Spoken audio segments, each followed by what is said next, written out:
Chapter tonight, going to the book of Ecclesiastes here on these Wednesday nights. And Solomon here is going to give us a parable. We have a parable here tonight, a story, an illustration. And so I just titled this tonight. Didn't really have a title for this tonight, so I just called it The Preacher's Parable is what it is. In Ecclesiastes, Solomon refers to himself as the preacher. And so we're just going to call it The Preacher's Parable tonight. And it's in verse number 13 down to verse number 18. And so let's look at that. Ecclesiastes 9, verses 13 through 18, the rest of the chapter there. If you're there, say amen. Amen. The Bible says, "This wisdom have I seen also under the sun, and it seemed great unto me." All right, here's the parable. "There was a little city, and a few men within it. And there came a great king against it, and besieged it, and built great bulwarks against it. Now there was found in it a poor wise man. He, by his wisdom, delivered the city. Yet no man remembered that same poor man. Then said I, Wisdom is better than strength. Nevertheless, the poor man's wisdom is despised, and his words are not heard. The words of wise men are heard in quiet, more than the cry of him that ruleth among fools. Wisdom is better than weapons of war, but one sinner destroyeth much good." Now, that's an interesting parable, isn't it? It's an interesting story. Let me ask you this first before we dive into it. How many of you know what it feels like to be or to feel like you are underappreciated or unappreciated? Maybe you know what it feels like to maybe do something for somebody, to do a good deed for them, to help them out, maybe for somebody individually or a family or a church or something like that, only to feel like that your good deeds go unnoticed or maybe are forgotten and nobody appreciates what you do. Maybe you have thoughts sometimes about, well, I'm just gonna leave, and that way maybe they'll appreciate what I used to do or something like that. Maybe they'll get the idea of how important that I am. And I tell you, in many instances, we overinflate our own self-importance. No doubt about that. And so I don't want to go too far with this. Brother Sammy Allen always says, if you want to see how important you really are, and I can't remember exactly how he puts it, but how, if you're replaceable or not, or how if you're really needed that much or not. He said, put your hand in a bucket of water, and he said, move your hand and see how much of an imprint that leaves in that water. That's about how important you are right there. You can be replaced. These are not unionized positions we have around here, okay? You can and will be replaced, all right, at one point. And that's exactly right. Sometimes we overinflate our own self-importance, but putting that aside just for a minute, it does feel pretty bad to feel like you're forgotten, feel like you're overlooked, feel like you're unnoticed, feel like you're not getting the appreciation, or feel like you're not getting the recognition that you deserve. And Solomon gives a parable kind of to that end. It's a parable with that theme inside of it. I'm sure you noticed that, and we'll look at it in a little more detail here in just a minute.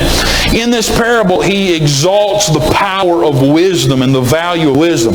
You could read over the Proverbs how the emphasis that Solomon put on wisdom. He said, with all you're getting, get wisdom, get understanding. Seek for wisdom more than you would for gold or silver. Seek for wisdom like it's a precious jewel, because it is one of the most valuable commodities that you can possess is wisdom, because wisdom will affect every area of your life. It'll affect you in your bodily health. It'll affect you financially. It affects you emotionally, mentally, spiritually. It affects every area of your life. It really is the commodity to own above anything else. And a lot of people don't realize that, don't put a premium on wisdom, but of course Solomon did. And in this parable, we're going to find that he really puts a premium on wisdom. He exalts the power of wisdom, but he also at the same time, he laments the fact that sometimes the true hero, the person that is wise, the person that has wisdom, he doesn't always get the credit.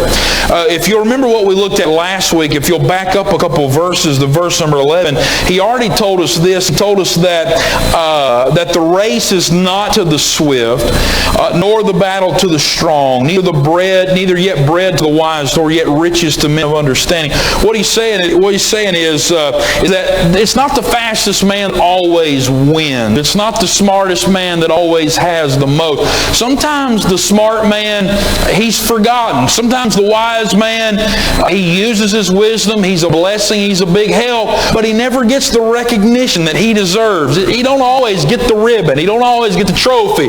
He don't always get the prize. And Solomon, he's really lamenting that fact. He really doesn't understand why it always is that way. And we know that's the way it is in life. It's not always the best team that wins. It's not always the best athlete that's promoted. It's not always the best politician that wins the race. It's not always in any area. It's just not always that way. Sometimes the wise man does not get the credit. Sometimes he does not get the recognition that he deserves. And this is a parable. Jesus used parables when he preached it, and he used parables all the time. He used always giving parables. That word parable, it comes from the word that we get our word parallel from. Parable, it's the same thing. You know what parallel means, right? It means to put two things next to each other, lay them side by side. Two things that run next to each other, that's parallel. A parable, that's what a parable is. A parable is, when somebody gives a parable, there's a deeper meaning. There's something they want you to understand. And so they'll use a simple saying or a simple illustration, something that you would understand, something that you would easily understand, and then they lay it next to something that maybe you would have trouble understanding so that you might understand the thing that is not easily understood. You understand? Y'all got that? Okay, you just lay it down. And so what he's doing, he's using a scenario here. As far as we know, this is not a historical event. Different commentators say different things about that and make it connected to a few things. Some even think it's prophecy, he predicted something in the future. I just think it's just a story. It's just same as Solomon is a king. He thinks about these things, military things. It would just be a simple illustration to understand. And so he gives this parable here so we can understand the importance of wisdom and learn some other truths too that I'm going to give you here in a minute. And there's actually some very good insight in this parable right here that we can examine. Just called the preacher's parable here tonight. And probably the best lesson that we can learn out of this text is something that maybe Solomon didn't even have in mind at all. But I want to point it out to you tonight. So let's look at this parable three ways, okay? Let's kind of comb through it in three different ways, three different layers, maybe peel back some layers here. First of all, let's just go through this parable and let's pick out the truths. Okay, so number one, the truths. Here's what I want you to see. That there are some great points of wisdom and some great points of truths that are in this little parable right here, okay? And you may want to write these down. This might be a blessing to you. It might be something to remember right here because it's something that you can apply to your everyday life right here. All right, there's 1, 2, 3, 4. 4 things. 4 truths right here out of this parable very quickly. Number one, first truth out of this parable is wisdom is better than strength. And of course, that's what he says in verse number 16. He said, "Then said I, wisdom is better than strength." Now, let's think about this parable just for a minute, and then we'll look at this truth. The parable goes something like this. There's a little city, and it does not have many people in it. Just a small city, okay? It's not a great city. It's not a big capital city. It's not a big place of commerce. Just a small little city. And there came a great king against it. Now, That implies that a great king would have a great army, right? He'd have a great army. They'd have great weapons. They would have great resources and great strategies and great military minds, all the things that come along with being a great king. And so this great king comes against this little city, and no doubt in his mind he thinks this is not going to be a big deal at all. We're going to take this little city. It's not going to be it's not going to be very hard at all. We're a great army. This is just a little city. And what you would do, most cities in those days, but you have to think of back in these times, Oriental times here, most of these cities had walls around it. Jerusalem had walls around it. Even little cities would have walls built around. Now, these walls for a little city probably weren't comparable to the walls of, say, like Jericho or the walls of Jerusalem or anything like that, but it had walls. And so the walls were for a defense. The walls were to keep the bad guys out. It was for protection. That's what the walls were. But, of course, smart military minds would use walls against the city. Use it as take what would be an advantage for that city and use it as a disadvantage. And here's how they would do it. They would do what we call besiege the city. And that's what it says in verse number 14, that the king besieged it. That word besiege simply means to surround. He was surrounded. So what would happen is if you're a little city and you're inside of walls, more than likely for things that you need to survive, like food and things like that, somebody has to go outside of the walls and bring it inside of the walls, and then they would sell it in the marketplace and things like that. Well, if a king and an army besieges that city and they're surrounded, guess what? They cannot get any supplies into the city. And so by default, everybody inside that city, they are going to starve to death.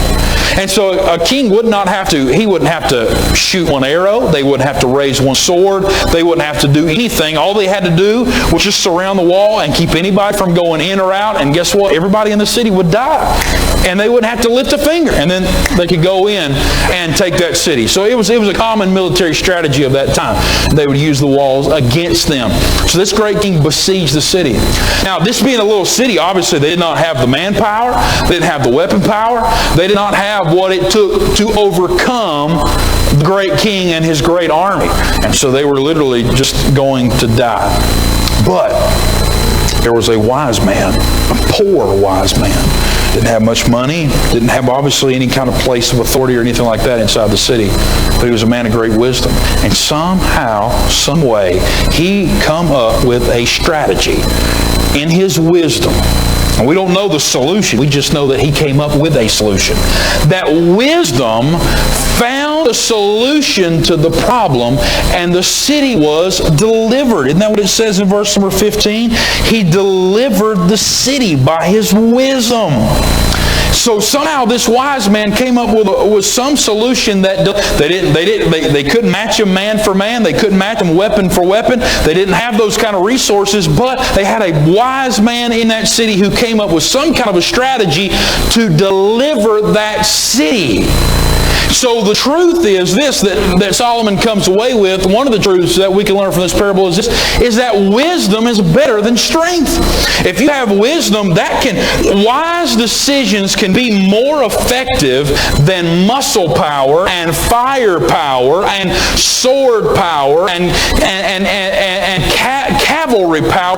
It can be more powerful. Making wise decisions can be better than strength. The king on the outside, the great king and the great army, they had strength, they had manpower, they had all those things. But on the inside, there was a man who had wisdom. I thought about it, there's a lot of illustrations for this, but I thought about it in the area of the financial realm. Financially, you think about wisdom is better than strength. Some people think, well, I'm never going to be able to get ahead with money because out of my income, I don't make a lot of money. Well, usually income is not the problem, it's outgo. Did you know that? Let me give you a little wisdom right here that my dad taught me years ago. If your outgo exceeds your income, then your upkeep will be your downfall. Write that down. Put my name under it. Don't worry about who said it first, okay? If your outgo exceeds your income, then your upkeep will be your downfall. Most people's problem is not an income problem, it's an outgo problem. Did you know if you'll make wise decisions if you'll just put some wisdom that you don't have to have great amounts of money coming in. You just need to be wise with the money that you do have coming in. Wisdom is better than strength. It's that way. It's that way in every realm. It's that way in church. It's that way.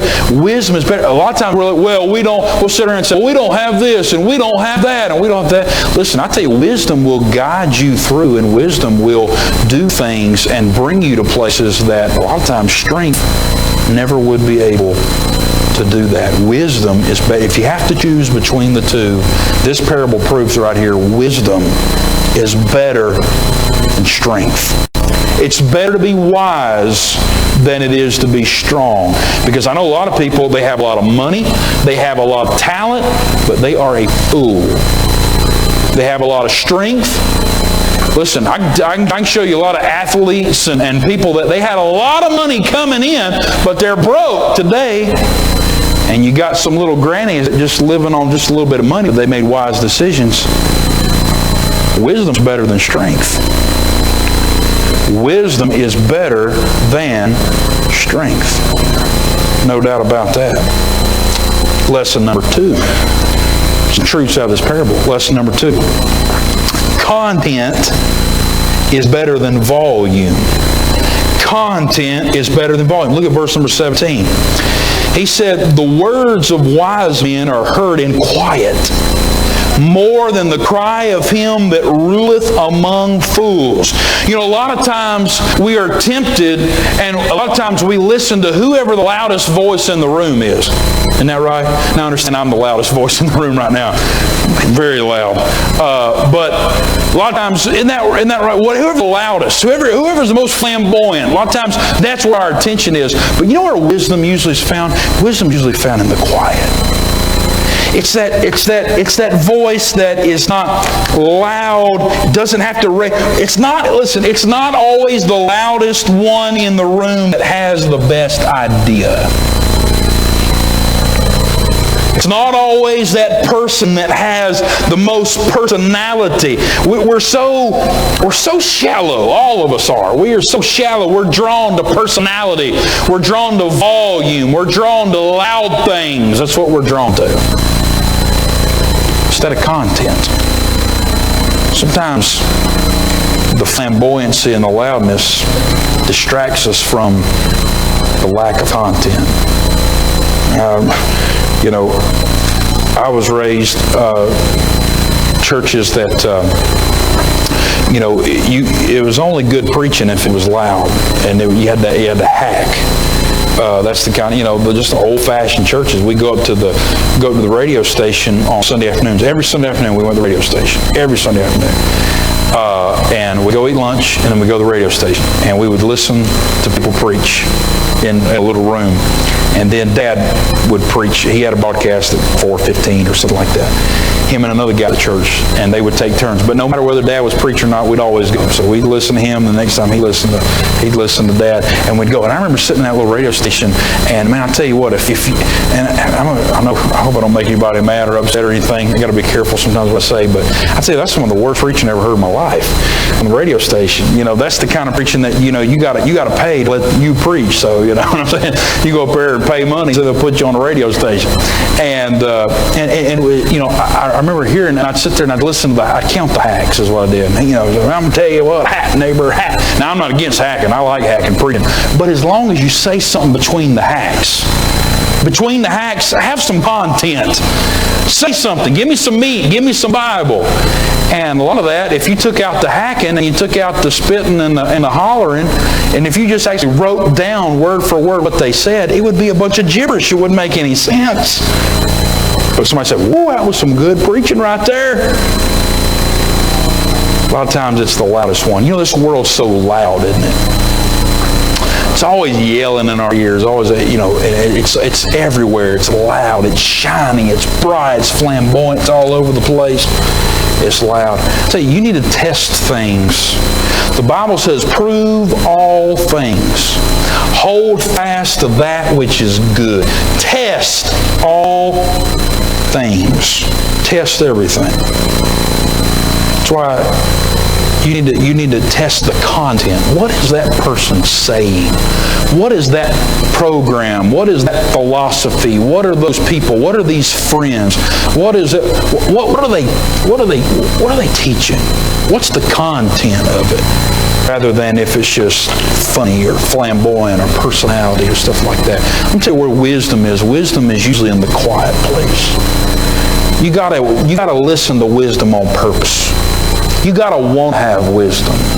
You gotta cut through all the noise and find out what's a good idea. What really. That's why, some people, unless the preacher gets up on the pulpit and screaming and hollering and spitting, they just cut them off, Well, he's just dead. Well, no, why don't you listen to the content? Might be some wisdom in that right there, And we put a lot of priority on that. Listen, content is better than volume. Because this city was delivered by the wise men, but it was almost destroyed. Why? Because obviously there were some opponents to this wise man and his solution, and they were loud fools saying, we don't need to do that. Here's a better idea. Man, let's give everybody a sword. Let's go out there and let's chop their heads off. Yeah, that's not going to work. But man, somebody give a good speech and rile up the crowd and really, rev everybody up and send them to their certain death. And the wise man, he's sitting in the corner saying, that's not a good idea. Let me tell you what we need to do. And in the wisdom, in the quietness, there's some wisdom that might just deliver your city. Well, wisdom's better than strength. Content is better than volume. All right, here's another principle. There's another truth in this parable. It's easier to build. Let me rephrase that. It is easier to destroy than it is to build. It is easier to destroy than it is to build. You see that little last phrase? It says, wisdom is better than weapons of war, verse 18. But one sinner destroyeth much good. It does not take, listen, one person can undo what it took multitudes of people to build. One person can undo it. What it took multitudes of people to build. Now, I don't mean this to be insulting, but any dummy, any idiot can run a demolition crew. I've never ran equipment a day in my life other than a snapper lawnmower. But I guarantee you give me a wrecking ball thing, just tell me where to point it, show me how to push it, I could tear down any building, and I have no idea what I'm doing. I could tear down anything. I could tear down this building. You don't have to have any skill at all to tear something down. But you do have to have some skill to build. It's easier to destroy than it is to build. It's easier to wreck your testimony than it is to build one. It's easier to destroy anybody, any old Jezebel, any old backslid, mossy-back church member can destroy a church. Anybody can do that. Come on, everybody all right? Anybody can do that. That's easy. It's easy to destroy.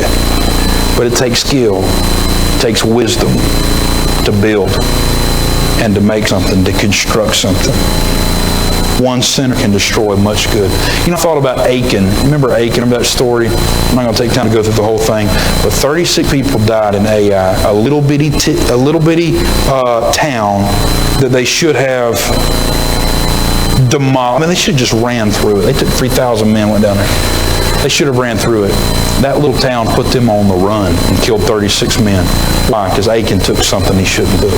He disobeyed God. One sinner destroys much good. 36 widows that night. 36 households with fatherless children that night because one man, one sinner. It's easy. It's so easy to destroy than it is to build. Let me give you another one. How many of y'all still with me? Say amen. Everybody all right? Let me give it. Oh, you're going to like this one. This is going to bring you some joy. All right, you ready? Lesson number 4. Life will probably forget about you. Everybody will probably forget about you. And this is the tough truth of the parable right here. Not everyone always gets the recognition they deserve. This wise man that come up with this wise solution and deliver the sea from the great king and the great army and the great danger, guess what? They forgot all about him. When the city was saved, you know what they should have done? It should have been a party, right? It should have been like the last scene of Star Wars, where they're all up there receiving their medals and all the Ewoks and everybody's clapping and, everybody's shouting and getting their, they put a big medal around. They actually took the wise man and put him up there on the stage and everybody clapped for him and put a big medal around his neck. But guess what? He never did that. He never got a thank you. He never got a medal. He never got a plaque. He never got any money. He was a poor wise man before, and he was still a poor wise man afterward. Nobody remembered what he did. Now, I want to tell you something. That is a likely reality in your life, that you're going to do some things and everybody's going to forget about all the good that you've done. You'll probably never receive all the recognition that you think you deserve. Some of it's because we overinflate our self-importance. We think we deserve more. Some people, I want to buy them for what they're worth, sell them for what they think they're worth, pocket the money.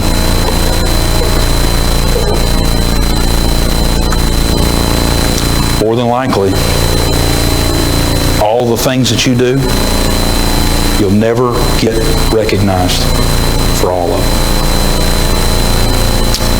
And the problem is this, is that if you live for what is under the sun, that's the theme of Ecclesiastes. If you live for what is under the sun, guess what? That's going to drive you crazy. Being forgotten is the worst possible thing that could happen to you. If all you live for is this life, why? Because you've got to have recognition in this life. That's all that matters.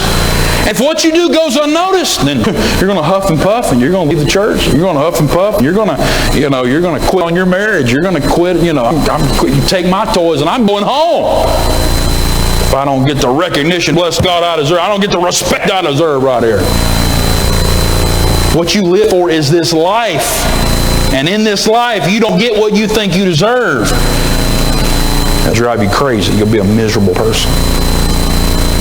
You see, the spiritual man knows this, is that this life isn't all there is. And it doesn't bother him when he doesn't get the recognition he deserves, because it's enough for that man to know that God knows. Let me ask you a question. Is it enough for you to know that God knows? Or you got to tell everybody everything you do? You got to make sure everybody sees. In this day of social media, it's impossible for somebody to do something good without telling the whole world about it. And taking selfies with homeless people. Hey, here I am. Look at me, feed the poor. Look at me. Look at what I did today. Listen to what I did today. So I wonder how that makes. I know how that makes God feel. I know what He thinks about that. He already told us what He thought about that. He said, Matthew chapter number 6, read about it. Jesus said, if you do that, He said, that's your reward. If you get applause of men, there's your reward. If that's what you want, you get it. Is Hebrews 6:10 enough for you? For God is not unrighteous to forget your work and labor of love, which ye have showed toward His name, and that ye have ministered to the saints and do minister. Is that enough for you to know that God won't forget? Listen, man, Miss Lori, people may forget all the sacrifices that you make to these girls. These girls may grow up and they may never appreciate you like you deserve to appreciate it. But it's got to be enough that God knows and God appreciates it, or you won't ever stay in this thing. Brother Gary in the school and you wherever you're at, we can point out everybody, all the things that you do. You can think, Brother Gary sits in a class with a bunch of 9-year-olds every day. And good gracious, I don't know, he deserves I want to buy him a new Cadillac, is what we're going to buy him, good gracious. But Brother Gary, if you never get to the accolades and the applause and the awards that you deserve, it's got to be enough. It's got to be enough to know that God knows. There's a lot of preachers, they'll quit the ministry and they'll sit down and quit. because they don't feel like they're getting appreciated. They don't feel like they're getting recognized. Phooey on that. Phooey on all that. All this junk about, legacy. We got to leaving a legacy. All that is just wanting to be remembered after you're gone. You know what I want to do? I want to impact people's life for eternity. For the glory of God. Don't get me wrong. But man, I want to preach the gospel. I want to die and I want to be forgotten. I don't want anybody fawning over my memory. It's enough for me that God knows. Do you feel underappreciated? Do you feel forgotten? Do you feel mistreated? Do you feel overlooked? Do you feel unnoticed?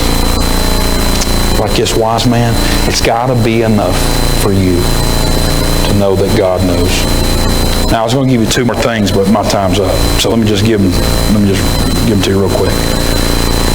There's the truths in this. Then there's a testimony. I'm not even going to belabor that. I think somehow in here, Solomon, that's him. He's the man. You know, like when somebody says, I got a friend that has this problem, and really they're the ones that has the problem. I think Solomon says, I'm a wise man. I've done so much good things, and I don't get the recognition I deserve. I think that's what Solomon's doing here. And I think that's throughout all the book of Ecclesiastes, all these illustrations about, I think Solomon sees himself in that. But let me give you this, I'm going to sum this up in 2 sentences. Then there's what we saw the truths, the testimony, Solomon, but then the type. There's a type, there's a picture in here. Because really, you may have done some good things, and you may go unnoticed, you may go forgotten. But here's what Solomon may not have seen, but through gospel lenses, we can look back and see this, that there's a greater picture in this parable, because nobody was poorer. Nobody was wiser. Nobody delivered like Jesus did. Isn't that right? He's really the only one who knows what it's like. Jesus is the only one who knows what it's like to actually give everything to deliver a people and save a people and to be forgotten and unappreciated. There's only one unappreciated person among us tonight. Underappreciated person. Let me put it that way. There's only one truly underappreciated person among us tonight, and that's the Lord Jesus Christ. It's not me, and it ain't you. So close down the pity party. Shut her down. He's the one that's done the great delivering, and we're the ones that forget about Him. No doubt about that.